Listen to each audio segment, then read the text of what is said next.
Hello everyone, this is Rishabh Singh and I welcome you all on study IQ platform. मैंने आपको बताया कि हम करंट अफेयर्स की एक सीरीज कर रहे हैं जहां पे डेज की जितनी भी इंपॉर्टेंट न्यूज़ रहती है, जैसे दिन में जो भी इंपॉर्टेंट आर्टिकल्स आ रहे हैं कोई डिफरेंट न्यूज़पेपर से, हम कोशिश करते हैं कि उस पर्टिकुलर आर्टिकल को या उस पर्टिकुलर न्यूज़ को एक वीडियो में अच्छे से समझने की कोशिश करें, होलिस्टिकली समझने की कोशिश करें, ताकि प्री और मेंस दोनों की अंडरस्टैंडिंग आपकी हो जाए। तो आज जो इस वीडियो में हम न्यूज़ को कवर करेंगे या जो आर्टिकल है वो ये है कि a shared G20 vision for the ocean Commons. अब आपको पता है कि 2023 यानी कि जो ये साल है, इसमें भारत जो है वो प्रेसिडेंसी है G20 की। अगर प्रेसिडेंसी की बात करें तो भारत के पास G20 की प्रेसिडेंसी है।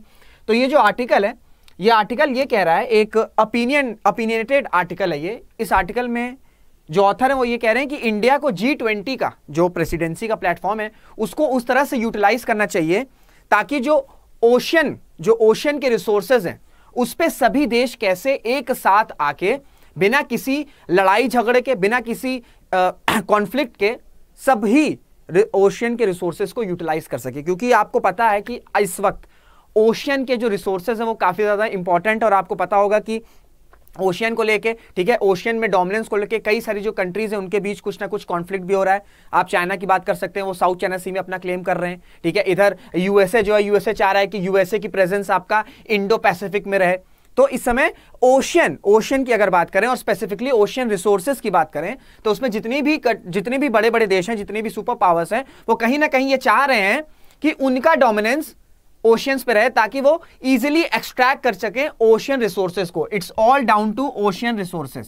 तो इस आर्टिकल का जो मोटा मोटा सारांश है या जो समराइजेशन मैं आपको कहूं वो ये है कि इंडिया G20 के प्लेटफॉर्म को यूज कर सकता है और ये बता सकता है, एक एज अ लीडर की तरह बता सकता है कि ओशियन रिसोर्सेज भाई देखो सबके लिए इंपॉर्टेंट है और लड़ झगड़ के ओशियन पे डोमिनेंस करना सही नहीं रहेगा। कोई एक बड़ी कंट्री किसी छोटी कंट्री को दबाए, ये चीजें सही नहीं है।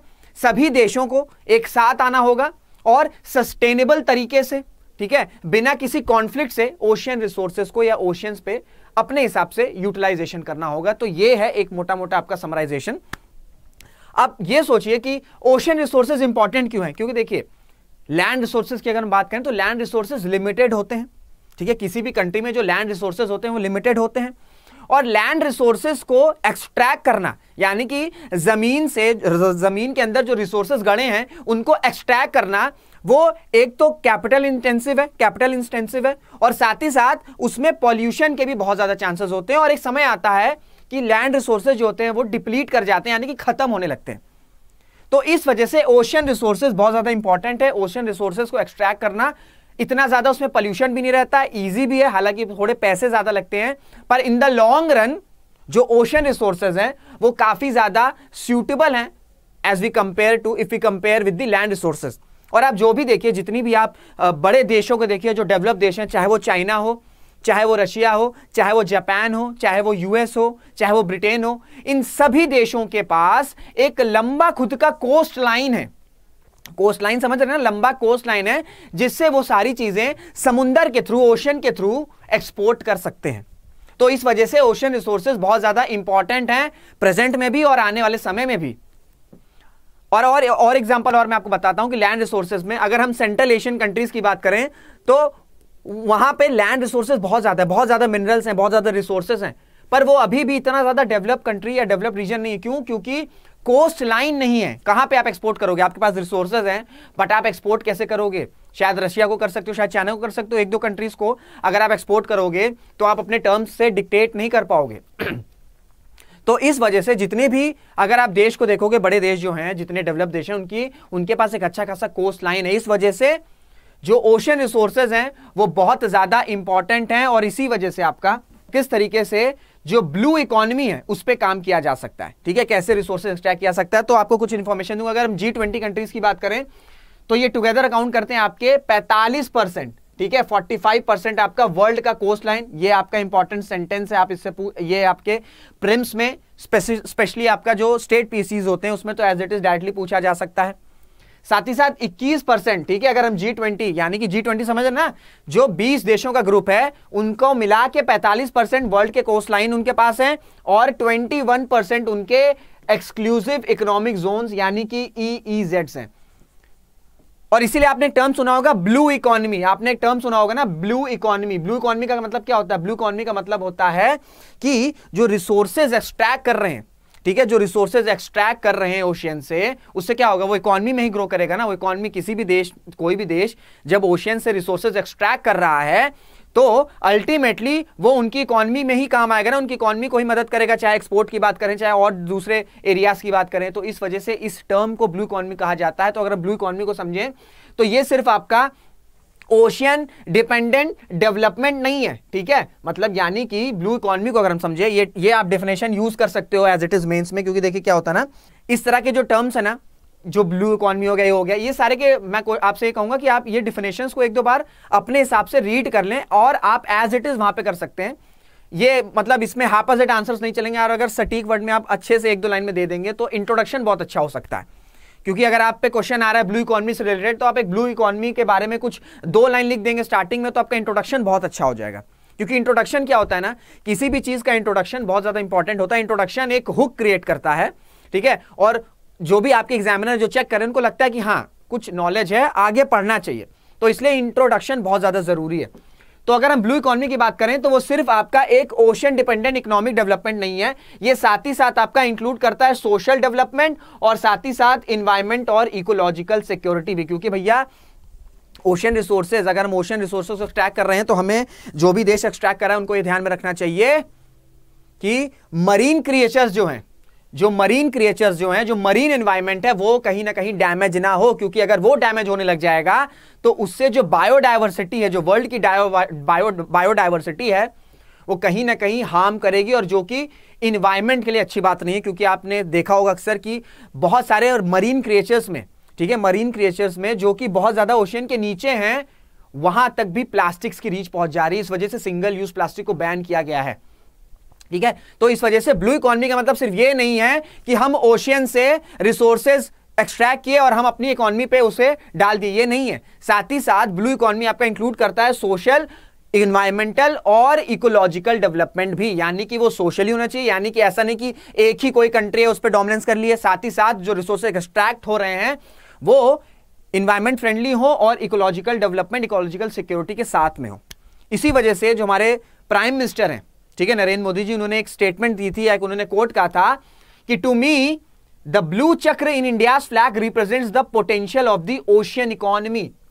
अब देखिए इस चीज को मैं आपको एक चीज बोलूंगा कि ये जो कोट्स हैं, बहुत सारे लोग क्या सोचते हैं कि जो कोट्स हैं, जो पुराने वर्ल्ड लीडर्स हैं, उनके कोट्स आप यूज कर लेते हैं, वो अच्छी बात है। पर ये जो रीसेंट लीडर्स, जितने भी इंपॉर्टेंट लीडर्स हैं, अगर उनके द्वारा कोई कोट्स है तो आप उसको मेंशन कर सकते हैं। अब ये देखिए, अगर आप पे क्वेश्चन आएगा कोई ब्लू इकोनॉमी का या G20 से रिलेटेड कोई ब्लू इकोनॉमी पे क्वेश्चन आएगा तो आप इस कोट को यूज कर सकते हैं।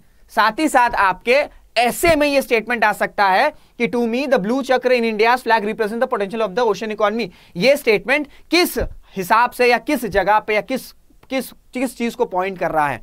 तो इस वजह से ये जितने भी लीडर्स हैं, जो रीसेंट लीडर्स हैं, उनके जो कोट्स हैं कुछ फेमस, आप उन पे ध्यान रखा किया करिए। तो अगर आप पे क्वेश्चन आएगा तो आप ब्लू इकोनॉमी पे क्वेश्चन, तो आप इसे कहीं इंडेक्ट कर सकते हैं। तो इस वजह से इस कोट को ध्यान रखिएगा।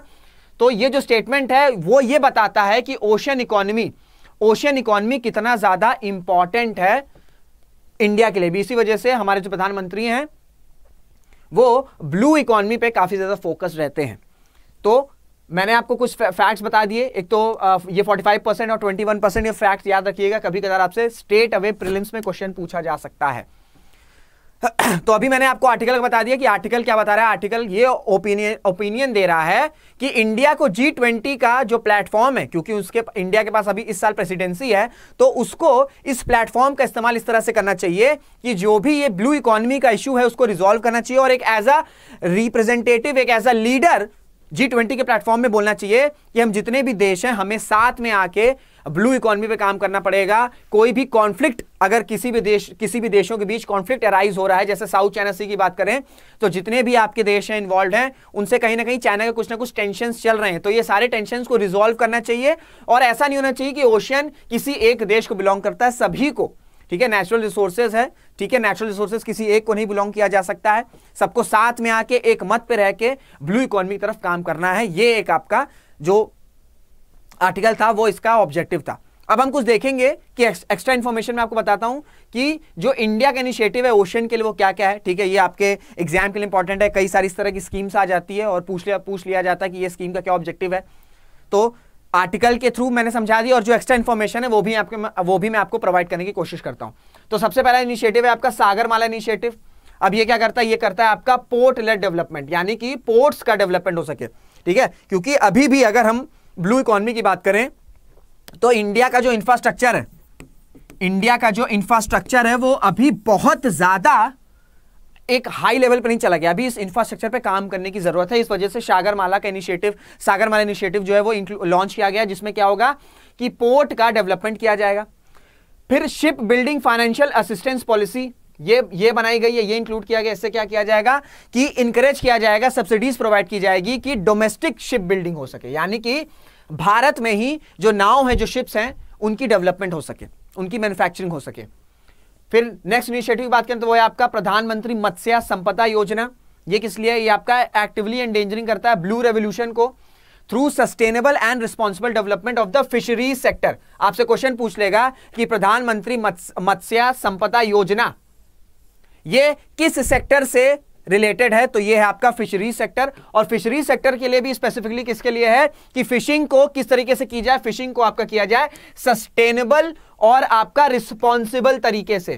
क्योंकि देखिए फिशिंग एक बहुत इंपॉर्टेंट सेक्टर है। अब क्या होता है कि ओवर फिशिंग होने लगती है। ठीक है, जो फिशरमैन होते हैं वो ओवर फिशिंग कर लेते हैं। इसके वजह से क्या होता है कि किसी पर्टिकुलर एरिया में शिप्स जो फिश होती हैं वो खत्म हो जाती हैं। जैसे आपने न्यूज़ सुना होगा, कई बार आपने देखा होगा कि जो तमिलनाडु में जो फिशरमैन होते हैं वो कई बार मछलियों को ढूंढते ढूंढते इतना अंदर चले जाते हैं कि वो श्रीलंका के वाटर लाइन में चले जाते हैं, श्रीलंका में चले जाते हैं। तो ऐसा क्यों होता है? क्योंकि तमिलनाडु में जो फिशेस हैं वो इतना ज्यादा उनको एक्सट्रैक्ट कर लिया गया है कि अब वहां पे मछलियां बची ही नहीं है। इस वजह से जो फिशरमैन होते हैं वो दूर दूर तक चले जाते हैं मछलियों को ढूंढते हुए। इस वजह से कभी कभी इंटरनेशनल वाटर्स को वो लोग क्रॉस कर देते हैं और श्रीलंका के वाटर्स में चले जाते हैं, जिस वजह से उनको पकड़ लिया जाता है। आपने न्यूज़ सुना होगा ना, क्यों? क्योंकि इतना ज्यादा ओवर फिशिंग हो गई है तमिलनाडु के एरिया में कि वहां पे मछलियां खत्म हो गई हैं। तो प्रधानमंत्री मत्स्य संपदा योजना एक तो फिशरीज सेक्टर के लिए, फिशरीज सेक्टर में भी स्पेसिफिकली किस लिए है कि फिशिंग को कैसे किया जाए, फिशिंग को सस्टेनेबल तरीके से किया जाए, पूरा ओवर फिशिंग भी नहीं करती चला जाए। ठीक है, हमें रिसोर्सेज को ध्यान से सस्टेनेबल तरीके से एक्सट्रैक्ट करना है। फिर क्या? फिर है आपका सागर मंथन डैशबोर्ड। क्या है सागर मंथन डैशबोर्ड? क्या करता है कि वो ट्रैक करता है कि भारत के आसपास जितने भी वेसल्स हैं, जितने भी भारत की जो इंटरनेशनल वाटर्स हैं, इंटरनेशनल बाउंड्री है, उनके आसपास जो वेसल्स हैं, ठीक है, उनको ट्रैक करता है। क्योंकि 2008 का जो मुंबई अटैक है, आपको पता होगा ना कि जो टेररिस्ट आए थे वो आपके नाव से ही आए थे, पानी के रास्ते से आए थे। तो इस वजह से उसके बाद से ये सागर मंथन डैशबोर्ड जो है वो लॉन्च किया गया। और इसका ऑब्जेक्टिव ये है कि जितने भी वेसल्स आसपास हैं भारत के समुद्र के आसपास, ये जो अपना EEZs हैं, उनके आसपास जितने भी शिप्स हैं उनको ट्रैक किया जा सके और पता चले कि कौन कौन से शिप्स जो हैं वो यहां पे आ रहे हैं, कौन जा रहा है, कौन आ रहा है। क्लियर हो गया? और इसी के तहत आपका जो इंडिया ने बैन कर दिया सिंगल यूज प्लास्टिक। क्योंकि आपको मैंने बताया था कि जो सिंगल यूज प्लास्टिक्स होते हैं, इसमें मैंने एक वीडियो भी किया था कुछ टाइम पहले।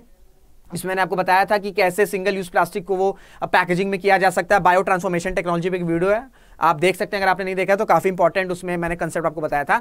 तो सिंगल यूज प्लास्टिक ये होता है कि सिर्फ प्लास्टिक को एक ही बार यूज किया जा सके, उसके बाद यूज नहीं किया जाता है। अब प्लास्टिक जो है वो आपका बायोडिग्रेडेबल तो होता नहीं है, तो वो एनवायरमेंट में रहता है और क्या हो जाता है, और इसको अगर आप इसको अगर आप वेस्ट भी करोगे, ठीक है, तो इसमें माइक्रो प्लास्टिक्स निकलते हैं और जो इतने ज्यादा छोटे होते हैं कि मरीन क्रिएचर्स तक चले जा रहे हैं। इस वजह से कि जो मरीन क्रिएचर्स हैं, जो मरीन एनवायरनमेंट है, वो ज्यादा हार्म ना हो, इस वजह से इंडिया ने सिंगल यूज प्लास्टिक्स को भी बैन कर दिया। तो ये कुछ इंपॉर्टेंट इनिशिएटिव्स हैं।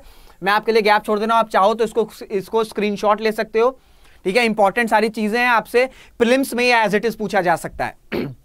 अब कुछ मैं आपको और इंफॉर्मेशन दे देता हूं, क्योंकि इस तरह के स्टेट PSCs में कई बार क्वेश्चन पूछे जाते हैं। अगर आपसे क्वेश्चन पूछा जाए कि भारत का कोस्ट लाइन कितना लंबा है, तो वो है आपका 7500 किलोमीटर। 7500 किलोमीटर है और किन स्टेट से जाता है? 9 स्टेट से गुजरता है। ठीक है, 9 स्टेट से गुजरता है और 12 जो अगर हम बात करें, 12 जो आपके मेजर पोर्ट्स हैं भारत में और 200 जो है वो आपके माइनर पोर्ट्स हैं। ठीक है, 12 जो है वो क्या है, वो आपके मेजर पोर्ट्स हैं और जो माइनर पोर्ट्स हैं वो कितने, वो आपके 200 हैं। इंडिया की जो ब्लू इकोनॉमी वो कितना सपोर्ट करती है? आपका 90% of countries business through transportation and contribute अपना 4% ऑफ इट्स GDP। यानी कि अगर हम ब्लू इकोनॉमी की बात करें तो भारत का 4% जो GDP है उतना ब्लू इकोनॉमी आपकी कंट्रीब्यूट करती है। तो ये सारे फैक्ट्स जो इंपॉर्टेंट है आपसे पूछा जा सकता है।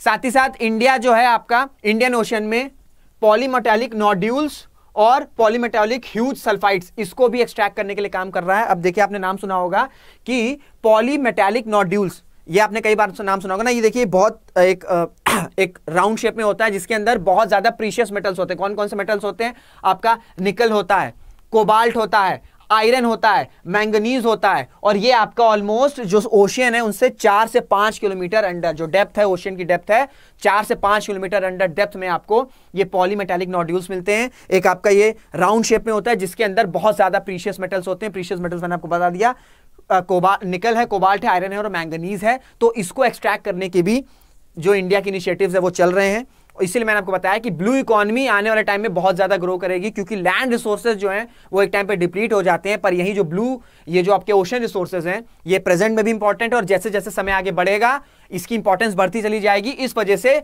जो कॉन्फ्लिक्ट हो सकते हैं आने वाले समय में, अभी भी हो रहे हैं, आने वाले समय में और ज्यादा हो सकते हैं। तो ये कॉन्फ्लिक्ट ना हो, अभी भी ना हो, आने वाले समय भी ना हो। इस वजह से इंडिया एज अ लीडर की तरह G20 प्लेटफॉर्म को यूज कर सकता है और बता सकता है, बोल सकता है कि हम सभी देशों को जो ओशन रिसोर्सेज है या जो ब्लू इकोनॉमी है उस पर एक साथ होकर काम करना पड़ेगा। लड़ झगड़ के कॉन्फ्लिक्ट होके उससे किसी को भी कुछ फायदा नहीं होगा। तो ये था आपका पूरा इंपॉर्टेंस G20 में किस तरीके से जो इंडिया है वो अपनी लीडरशिप का यूटिलाइजेशन कर सकता है when it comes to blue economy. ये और ये आपके मेंस के लिए काफी ज्यादा इंपॉर्टेंट है, क्योंकि आपसे पूछा जा सकता है ब्लू इकोनॉमी और G20 से कोरिलेट करते हुए। तो इसलिए मैंने आपको चीजें वो भी बता दी और प्री के लिए जो इंपॉर्टेंट फैक्ट्स होते हैं वो भी मैंने आपको पिन डाउन कर दिया है। उम्मीद करता हूं आपको चीजें समझ में आई होंगी। अगर कोई डाउट रहा करे तो आप कमेंट में कर सकते हैं। मैं आपको कई बार बोलता हूं कि कमेंट कर सकते हैं। और सेशन को ऑन करने से पहले मैं आपको सिर्फ यही बोलूंगा कि 2024 की प्रिपरेशन आप करना चाहो, आप स्टडी IQ में एनरोल कर सकते हो। यूपीएससी और स्टेट PSCs दोनों का कॉम्बिनेशन कोर्स आप जो एनरोल कर सकते हो। डिस्काउंट प्राइस के लिए आपको सिर्फ मेरा कोड लगा देना है and that is RS Life। बस ये कोड लगाओ और ये डिस्काउंट प्राइस पे अपनी प्रिपरेशन शुरू कर दो। जितनी जल्दी प्रिपरेशन करोगे, जितनी जल्दी प्रिपरेशन को स्टार्ट करोगे, उतना जल्दी आप जो रेस है, ठीक है, जो रेस है उसमें आप एक अहेड पोजीशन पे जा सकते हो। तो छोटी सी इंफॉर्मेशन देनी थी। कोड मेरा इंप्लीमेंट करो RS Life and discounted price में आप जो कोर्स उसमें एनरोल कर सकते हो। तो मुलाकात करेंगे आपसे अगले वीडियो में। तब तक अपना ध्यान रखिएगा, मेहनत करते रहिएगा, खुश रहिएगा। जय हिंद, जय भारत।